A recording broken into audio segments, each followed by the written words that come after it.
বিশ্বের একটা দেশ খুঁজে পাবেন না, হোক সেটা মুসলিম কান্ট্রি বা নন মুসলিম কান্ট্রি, যেখানে তাদের সুদি ব্যাংকিং সিস্টেম চলছে না। আপনাদেরকে মনে করিয়ে দেই, রাসূলুল্লাহ সাল্লাল্লাহু আলাইহি ওয়াসাল্লাম বলেছেন, যে ব্যক্তি সুদ খায় সে তার মায়ের সাথে জিনা করলো। এটা আপনার নবী বলেছেন, আপনার নবী, যাকে কবরে দেখানো হবে এবং আপনাকে প্রশ্ন উত্তর ফেস করতে হবে। নাকি হবে না ফেস করতে? নাকি মনে করছেন যে আপনার কবরে ট্রাম্প এসে আপনাকে বাঁচাবে, পুতিন এসে বাঁচাবে, বিশ্বের পরাশক্তিরা এসে বাঁচাবে, এই জাতিসংঘ এসে বাঁচাবে, ন্যাটো এসে বাঁচাবে? কি মনে করছেন আপনি? নাকি আপনার এমপি মন্ত্রীরা আপনাকে বাঁচাবে কবরে? এই ব্যক্তিকে দেখানো হবে, এই ব্যক্তিকে যাকে তোমাদের কাছে পাঠানো হয়েছে, মান হাদার রাজুল বুইসা ফীকুম, আপনাকে বলতে হবে হাদা নবী সাল্লাল্লাহু আলাইহি ওয়াসাল্লাম। এটা কি আপনি বলতে পারবেন? আপনি নবী সাল্লাল্লাহু আলাইহি ওয়াসাল্লামের কথাকে অগ্রাহ্য করলেন। তিনি বলেছেন, যে ব্যক্তি রিবা এর সাথে সংশ্লিষ্ট হলো সে ব্যক্তি তার মায়ের সাথে জিনা করলো। এটা সুদের সবচেয়ে নিম্ন স্তরের পাপ। সর্বোচ্চ পাপ আল্লাহ এবং তার রাসূলের সাথে যুদ্ধ করা। আল্লাহ এবং তার রাসূলের বিরুদ্ধে যুদ্ধ করে আপনি কবরে পার পাবেন মনে করছেন? এই পুরো পৃথিবীর প্রতিটা মানুষ যদি আল্লাহ এবং তার রাসূলের সাথে যুদ্ধ করে, আল্লাহ পাক প্রত্যেকটা মানুষকে জাহান্নামে দিতে পারেন। আল্লাহ পাকের কোনো পরোয়া নাই। এই পৃথিবীর প্রত্যেকটা মানুষ যদি আল্লাহ এবং তার রাসূলের বিরুদ্ধে চলে যায়, প্রত্যেকটা মানুষকে আল্লাহ পাক জাহান্নামে পাঠাবেন, কোনো সন্দেহ নাই। কাউকে ছাড় দিবেন না আল্লাহ পাক। আল্লাহর কিছুই যায় আসে না। দুনিয়ার মূল্য আল্লাহর কাছে একটা মাছির ডানার মতো না। পুরা দুনিয়াকে তুলে আল্লাহ পাক জাহান্নামে দিতে পারেন যদি দুনিয়া আল্লাহর বিরুদ্ধে চলে যায়। কি ভাবছি আমরা? নবীজি বলেছেন, 1 দিরহাম যে ব্যক্তি সুদ খায় সে যেন 36টা মেয়েকে ধর্ষণ করলো। 36টা মেয়েকে রেপ করলে যতটা পাপ হয়, 1 দিরহাম সুদ খাইলে তার চেয়ে বেশি পাপ হয়। হাদিস তো বুখারীর হাদিস। আর আপনারা তো আহলুল হাদিস কমিউনিটি, আপনারা তো জানেন হাদিসগুলো। নবীজি আরো বলেছেন, 4 শ্রেণীর মানুষকে আমি অভিশাপ দিয়ে গেলাম। 1 শ্রেণী যে ব্যক্তি সুদ খায়, 2 নম্বর যে ব্যক্তি সুদ দেয়, 3 নম্বর যে ব্যক্তি সাক্ষী থাকে, 4 নম্বর যে ব্যক্তি লিখে রাখে। কোথায় যাবেন আপনি? পুরো ব্যাংকিং সিস্টেম এই সিস্টেমের মধ্যেই আছে। হয় খাবেন, না হলে দিবেন, না হলে সাক্ষী থাকবেন, না হলে লিখে রাখবেন। এই সিস্টেমটা আমাদেরকে দিলটাকে, এই সিস্টেমটা কি আজকে থেকে 200 বছর আগে ছিল না? কোথা থেকে আসলো সিস্টেমটা? এই সিস্টেমটা কোথা থেকে আসলো? আপনাদের কি সাইলেন্ট মোড নাই ফোনের মধ্যে? এই সিস্টেমটা কে দিল? এই সিস্টেমটা দিয়েছে ওই পশ্চিমা সভ্যতা। যখন থেকে এই ব্রিটেন, এই যে আজকে খুতবায় বলেছিলাম, এই ব্রিটিশরা যখন থেকে এই ক্ষমতা এসেছে বিশ্বের, ইসলামিক খেলাফতটাকে তুলে দিয়ে, তখন থেকে সারা বিশ্বে তারা ওদের ব্যাংকিং সিস্টেম চালু করেছে। এরপরে ব্রিটেন চলে গেল, ওর জায়গায় আসলো আমেরিকা, এবং আমেরিকা এসে আরো বড় ব্যাংকিং সিস্টেম আপনাকে দিয়েছে। এরপরে এখন বিশ্বের নেতৃত্ব দিবে সামনে কয়দিন পরে ইসরায়েল, এবং অলরেডি সেটা দিচ্ছে, এবং সে আরো অত্যাধুনিক ব্যাংকিং সিস্টেম আপনার সামনে দিবে। নবীজি এই যুগের কথাই বলেছিলেন যে এমন একটা যুগ আসতে যাচ্ছে যে যুগে একজন ব্যক্তি খুঁজে পাওয়া যাবে না যে ব্যক্তি সুদ থেকে সম্পূর্ণ মুক্ত থাকতে পারবে। একটা ব্যক্তি খুঁজে পাওয়া যাবে না, একটাও না। এটাই সেই যুগ, কোনো সন্দেহ নাই। এই ব্যাংকিং সিস্টেমের মধ্য দিয়ে আমাদেরকে সুদ খাওয়ানো হচ্ছে। ইসলামিক ব্যবসা কেন্দ্রিক অর্থনীতিকে ধ্বংস করা হয়েছে। এটা কি? এটা শুধু কবিরা গুনাহ নয়, এটা শুধু হারামি নয়, এটা শুধু কুফুরি নয়, এটা একটা শিরক। কিভাবে শিরক? এই অর্থনীতিটা কিভাবে শিরক? উত্তর সূরা তাওবার 31 নম্বর আয়াতটা পড়বেন। সূরা তাওবার 31 নম্বর আয়াতটা পড়বেন। আল্লাহ পাক বলছেন, আয়াতটা ভালো করে শুনুন। আল্লাহ রাব্বুল আলামিন বলছেন যে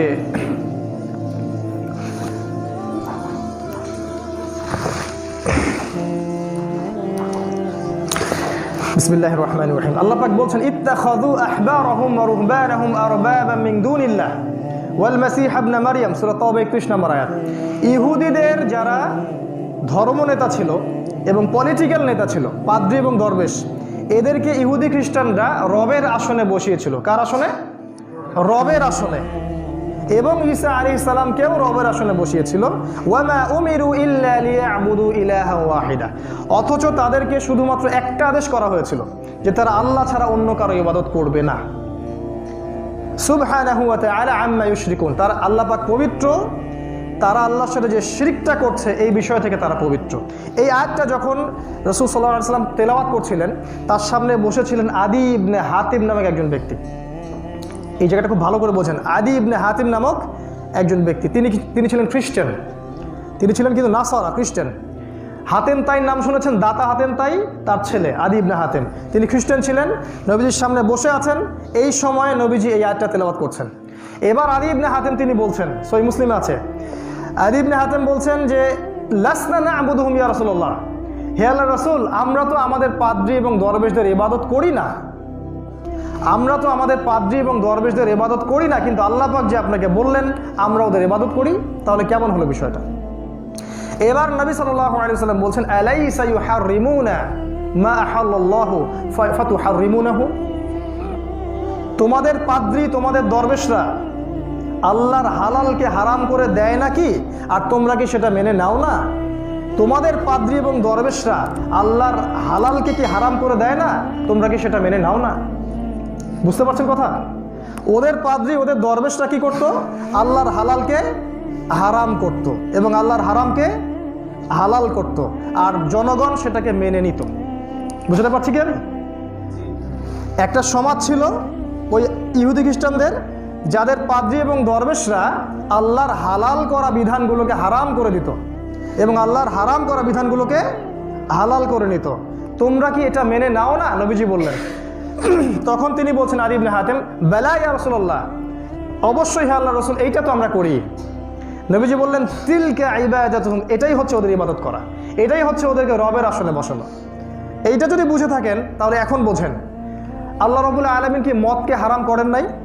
আমরা কি সেটা হালাল করিনি? আমরা লাইসেন্স দেই নাই? এখন আমরা বলছি যে ভেজাল মদ খাবেন না, অনুগ্রহ করে লাইসেন্স যুক্ত মেয়াদ আছে যেসব মদের, ওই মদ খান। আমরা মিডিয়াতে বলছি না এগুলো? কত বড় ফাসেক হলে মানুষ এই কথাটা বলতে পারে যে মদ খায়েন না, ভেজাল মদ খাওয়ার দরকার নেই, মেয়াদ দেখে খাবেন মদ। আল্লাহ পাক মদটাকে হালাল করেছেন, আমরা কি করলাম? আল্লাহ পাক হারাম করেছেন, আমরা কি করলাম? হালাল করলাম। সরি, আস্তাগফিরুল্লাহ। আল্লাহ পাক রিবা, সুদকে কি হারাম করেননি? আমরা সেটাকে না আমরা ফরজ করেছি। আমরা কি করেছি? ফরজ করেছি।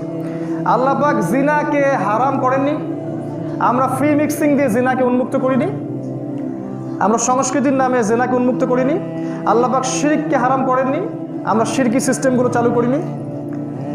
আল্লাহ পাক এই যে ব্যভিচার, এটাকে হারাম করেননি, আমরা মিডিয়ার মাধ্যমে এটাকে হালাল করছি না, এটাকে প্রমোট করছি। তো এরকম করে একটা একটা করে দেখাতে গেলে রাত শেষ হয়ে যাবে। আল্লাহ পাক যত বিষয়কে হারাম করেছেন, প্রতিটা বিষয়কে আমরা হালাল করেছি। আবার আল্লাহ যেগুলোকে হালাল করেছেন, দেখেন আল্লাহ হালাল করেছেন কি? ইসলামী খেলাফা উঠিয়ে দিয়েছি আমরা, আছে খেলাফা। আল্লাহ হালাল করেছেন কি? পর্দাকে আস্তে আস্তে আমরা টেকনিক্যালি সরিয়ে দিয়েছি। আল্লাহ হালাল করেছেন কি? ইসলামিক সংস্কৃতি আমরা কি করেছি? ওটাকে জাদুঘরে পাঠিয়ে দিয়েছি। আল্লাহ হালাল করেছেন কোরআন সুন্নাহর যে ইকোনমিক সিস্টেম, আমরা সেটাকে তুলে দিয়েছি। এমন কোনো হালাল নাই আল্লাহ পাকের যেটাকে আমরা সরিয়ে দিই নাই, আবার এমন কোনো হারাম নাই যেটাকে আমরা হালাল করে নেই নাই। এটাকে আল্লাহ পাক কি বললেন? এটাকে আল্লাহ পাক বললেন সুবহানাহু ওয়া তাআলা আম্মা ইউশরিকুন। আম্মা ইউশরিকুন, ইউশরিকুন মানে কি? আল্লাহ পাক পবিত্র, তারা আল্লাহর সাথে যে শিরকটা করছে এই বিষয় থেকে। এখন কি প্রমাণ করতে পারলাম যেটা শিরক? এই পুরো সিস্টেমটাই শিরক। আবার বলছি ওই হাদিসটা, হাজারে একজন ব্যক্তি জান্নাতে যাবে, হাজারে একজন ব্যক্তি, আর ওই 999টা মানুষের আমল নামায় থাকবে এই শিরকের পাপ। তার মানে ওই মানুষগুলো এমন একটা যুগের মানুষ, আমাদের মতো এই আখিরুজ্জামানের মানুষ, যাদের জীবনের প্রতিটা সেক্টরেই শিরক। পড়াশোনা করতে যাবে, শিরক আর কুফরি। অর্থনীতি চালাতে যাবে, সেখানে শিরক আর কুফরি। আপনার মিডিয়াতে যাবে, শিরক কুফরি। মিডিয়া তো শিরক আর কুফরের আখড়া। ওখানে মিডিয়া যে শিরকের আখড়া, এটা বোঝার জন্য একটাই যথেষ্ট জিনিস, সেটা হলো এরা জীবনেও বলবে না ইনশাআল্লাহ, এই কথাটা ওরা জীবনেও বলবে না। ওরা কোনোদিনও বলবে না মাশা আল্লাহ, সুবহানাল্লাহ, আলহামদুলিল্লাহ। এই ওয়ার্ডসগুলো আপনি মিডিয়ায় পাবেন না, কারণ তারা মনে করে এগুলো একটা নির্দিষ্ট ঘরানার কিছু মানুষের জন্য, যারা একটু ব্যাকডেটেড, যারা সেকেলে, যারা মৌলবাদী, যারা একটু সন্ত্রাসী টাইপের হয়, যাদের চেহারা একটু দাড়ি টাড়ি থাকে, হ্যাঁ, যারা আবার সমাজের অরাজকতা মেনে নিতে পারে না, এই টাইপের মানুষের জন্য এগুলো আর কি। তো এদেশের শুধু না, ইসরায়েল বেস যত মিডিয়া আছে পুরো বিশ্বে, আমেরিকা এবং ইসরায়েল বেস করা প্রতিটা মিডিয়া সৃষ্টি করা হচ্ছে একটা উদ্দেশ্য হচ্ছে ইসলামের দিনকে রাত বানাবে, ইসলামের রাতটাকে দিন বানাই দেবে। পৃথিবীর আনাচে কানাচে তারা মুসলিমদেরকে টেরোরিস্ট, সন্ত্রাসী, জঙ্গি বলে প্রচার করবে এবং ইসলামের বিরোধী শক্তিগুলোকে তারা বীর হিসেবে উপস্থাপন করবে। যখন তারা পাখির মতো লক্ষ লক্ষ মানুষকে মেরে ফেলবে তখন কোনো সমস্যা হবে না। কিন্তু যখন মুসলিমরা একটু বাটুল টাটুল ঢাল তলোয়ার নিয়ে প্রোটেস্ট করার চেষ্টা করবে, এরা হয়ে যাবে সন্ত্রাসী, এরা হবে জঙ্গি। এর পিছনে কারা আছে তাহলে? নিঃসন্দেহে এর পিছনে এমন এক শ্রেণীর মানুষ আছে যারা চায় না যে এই বিশ্বে ইসলামটা আবার রাইজ করুক। এরা কারা? এদের পরিচয় আল্লাহ পাক দিয়েছেন। এরা হচ্ছে ইহুদি এবং খ্রিস্টানদের মধ্যে এক শ্রেণীর মানুষ যারা একে অপরের বন্ধু। এদেরকে আমরা বলি জায়নিজম বা জায়নিস্ট মুভমেন্ট। এর সাথে যুক্ত হয়েছে মুশরিকরা এবং মুশরিকদের সাথে যুক্ত হয়েছে মুনাফিকরা। এর সাথে ফাসিকরা আছে, জালেমরা আছে, তাগুতরা আছে। এরা সবাই আজকে ঐক্যজোট। এই ইহুদি এবং খ্রিস্টান সভ্যতা, এই পশ্চিমা সভ্যতা, আপনার ন্যাটো, আপনার আমেরিকা, আপনার ইসরায়েল এবং পুরো মুসলিম কান্ট্রিগুলোর মধ্যে যত মুনাফিক, সব মুনাফিক, এর সাথে মুশরিকরা এবং বুদ্ধিস্টরা সবাই আজকে ঐক্যজোট। কার বিরুদ্ধে ঐক্যজোট? আপনার বিরুদ্ধে, আপনার বিরুদ্ধে, আপনার বিরুদ্ধে ঐক্যজোট। আপনাকে তারা এত ঘৃণা কেন করে তাহলে? কেন? কারণ আপনি সেই ব্যক্তি, যে ব্যক্তি যতক্ষণ পর্যন্ত লা ইলাহা ইল্লাল্লাহ বলবে, শিরিক করবে না, ততক্ষণ আল্লাহ পাক এই পৃথিবীটা ধ্বংস করবেন না। আর আপনারাই সেই জাতি যারা এদের এই আগ্রাসনের বিরুদ্ধে দাঁড়ানোর ক্ষমতা রাখেন এবং আগামী দিনগুলোতে এরাই দাঁড়াবে ইনশাআল্লাহ তাআলা। এই কয়েকটা সেক্টর আজকে ব্যাখ্যা করার সময় পেলাম: শিক্ষা, অর্থনীতি, মিডিয়া, প্রযুক্তি এবং দেখেন এই যে আল্লাহর হালালকে হারাম করা, হারামকে হালাল করা। প্রতিটা সেক্টরে আপনি দেখবেন শিরক আর শিরক। এই শিরকি বিশ্বের মধ্যে আরেকটা বড় শিরক আছে, সেটা বলে শেষ করছি। সেটা হলো পলিটিক্যাল শিরক। পলিটিক্যাল শিরকটা কেমন? আমরা মনে করেছি যে ইসলাম আর পলিটিক্স আলাদা জিনিস। ইসলাম আলাদা, ওটা মসজিদের কোনায়, আর পলিটিক্স বাইরে, দুটো আলাদা জিনিস। অথচ আল্লাহ পাক এই আদম আলাইহিস সালামকে সৃষ্টি করার পর কি বলেছিলেন? ইন্নী জাইলুকা, সরি ভুল হলো, ওয়াইজ ক্বালা রাব্বুকা লিল মালাইকা ইন্নী জাইলুন ফিল আরদি, কি শব্দটা? খলিফা। খলিফা মানে কি? আচ্ছা, এটা যদি বলেন তাহলে এর ব্যাখ্যা আবার তার অন্যরকম করবে আর কি। আচ্ছা, ব্যাখ্যাটা আমরা কোরআন থেকে নেই তাহলে।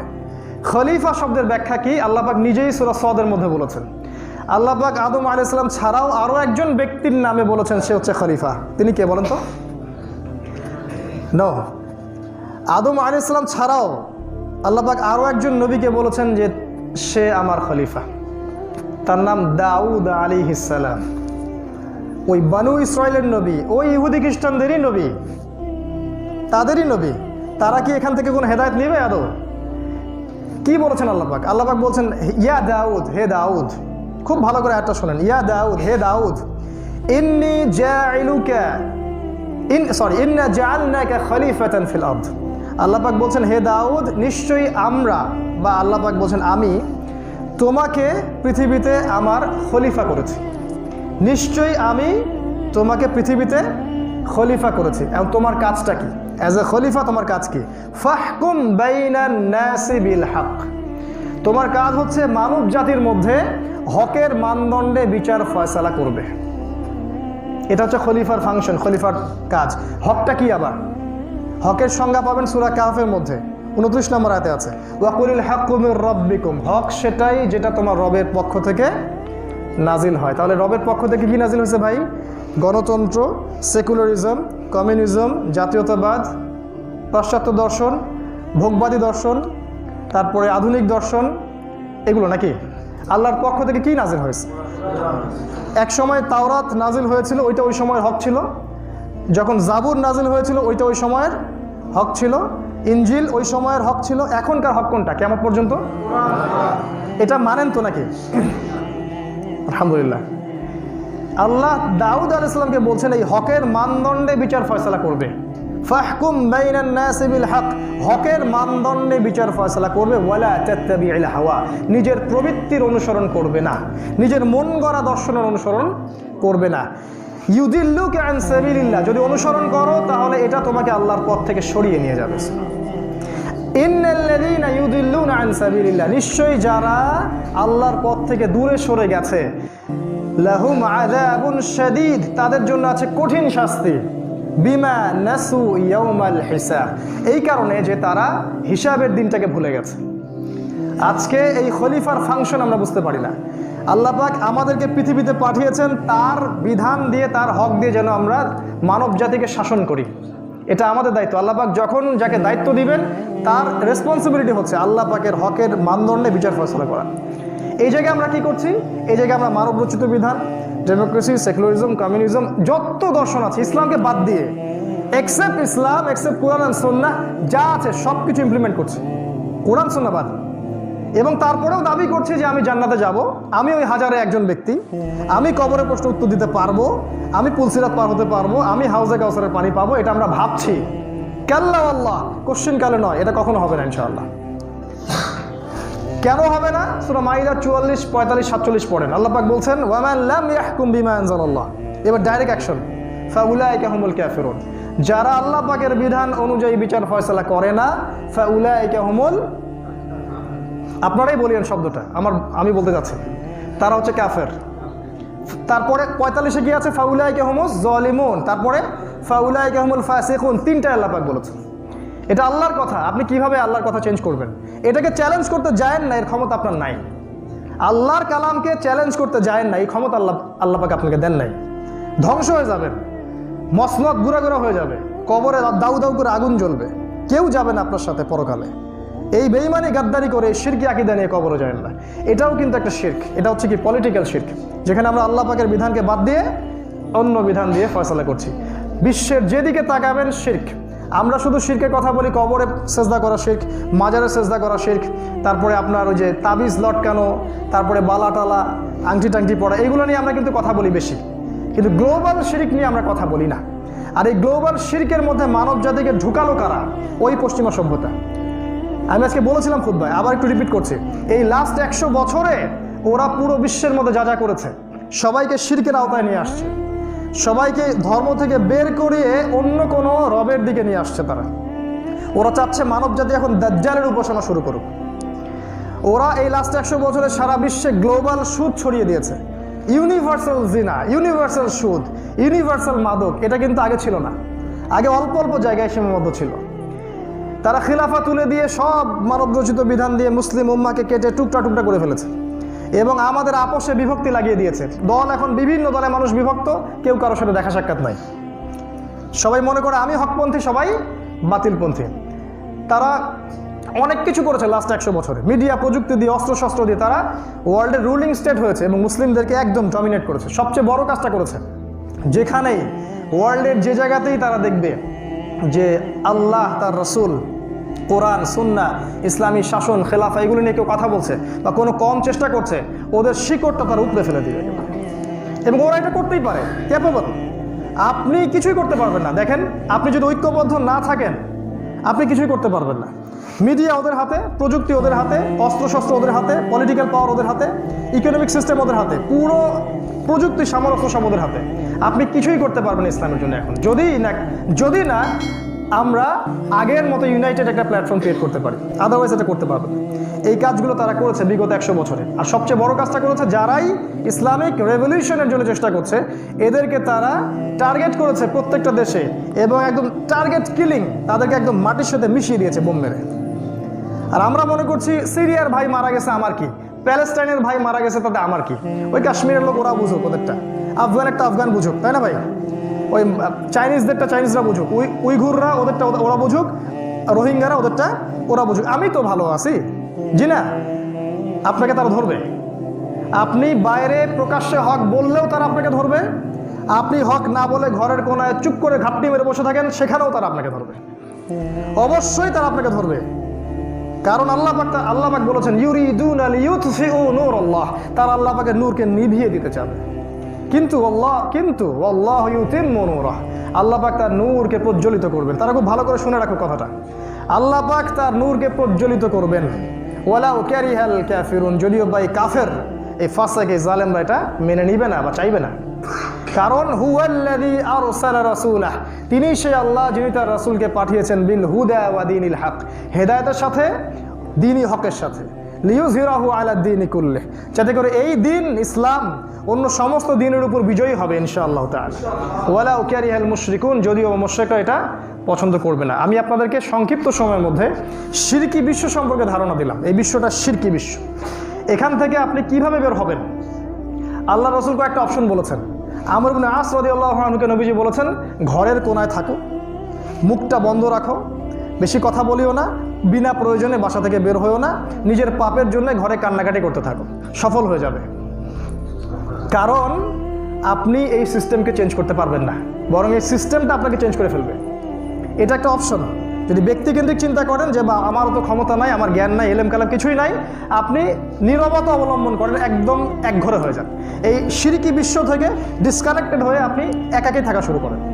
তাও এই শিরকের মধ্যে আসেন না, কারণ মনে রাখবেন একজন, হাজারে কজন, একজন জান্নাতে যাবে। এটা আমর ইবনে আসকে রাদিয়াল্লাহু আনহুকে নবীজি নসিহত করেছেন। আর কয়েকটা নসিহা বলে শেষ করছি। এরপরে নসিহা করেছেন এক শ্রেণীর মানুষকে, যারা বলছিলেন এই সময় আমরা কি করব ইয়া রাসূলুল্লাহ। তখন নবীজি বলেছেন এই সময়েও তোমরা আমার সুন্নাহকে আঁকড়ে ধরে থাকবে। যদি আমার সুন্নাহকে দাঁতের মারি দিয়ে আঁকড়ে ধরতে পারো, তাহলে তোমাদের মধ্যে মানে সাহাবীদের মধ্যে 50 জন শহীদ সাহাবীর নেকি ওই ব্যক্তিরা পাবে ইনশাআল্লাহ। এটা আর একটা ভালো অপশন। আপনি ঘরের কোনায় যদি বসতে না চান, আপনার যোগ্যতা থাকে, আপনার কথা বলার ক্ষমতা আছে, লেখার ক্ষমতা আছে, বলার ক্ষমতা আছে, বা দিনের জন্য কিছু করার আপনার ক্ষমতা আছে, আল্লাহ পাক দিয়েছেন, আপনি দিনের পথে ফি সাবিলিল্লাহ বের হয়ে যান। এতে করে আপনি 50 জন, একজন দুজন না, 50 জন শহীদ সাহাবীর নেকি পাবেন ইনশাআল্লাহ। নবীজিকে সাহাবীরা বলছেন আমিন হোম আও মিন্না, আমাদের মধ্যে 50 নাকি ওদের মধ্যে 50? নবীজি বলছেন বাল মিনকুম, তোমাদের মধ্যে 50। চিন্তা করেন, এটা সবচেয়ে বেস্ট অপশন। আপনাকে আল্লাহ পাক জান মাল যা দিয়েছেন, এলেম কালাম বিদ্যা বুদ্ধি, এগুলো দিয়ে ফি সাবিলিল্লাহ নিজেকে উৎসর্গ করে দেন। এই পথে যদি চলতে চলতে চলতে চলতে আপনার মৃত্যু হয়ে যায়, আপনি গাজী ইনশাআল্লাহ। আর যদি চলতে চলতে আপনাকে তারা গুম করে ফেলায়, ক্রস ফায়ার দেয়, ফাঁসিতে দেয়, আপনাকে শহীদ করে ফেলে, বা আপনার জীবন নাশ করতে পারে, এর চেয়ে বেশি কিছু ওরা অবশ্য করতে পারবে না। তাদের ক্ষমতা তো এই পর্যন্তই, they can kill the people, তারা শুধু মানুষকে মারতেই পারবে। আমার ওস্তাদ একটা কথা বলতেন, you can kill whatever you wish. আমার ওস্তাদ বলতেন you can kill the people, তোমরা মানুষকে মারতে পারো, but you cannot kill the truth. আমার ওস্তাদ এই কথা বলতেন, তুমি সত্যকে কখনো হত্যা করতে পারবে না। You can kill the people, তোমরা এই মুসলিমদেরকে মেরে ফেলতে পারো, একদম বোম টোম দিয়ে সব উড়াই দিতে পারো, but you cannot kill the truth, কিন্তু তুমি সত্যকে কখনো মারতে পারবে না ইনশাআল্লাহ।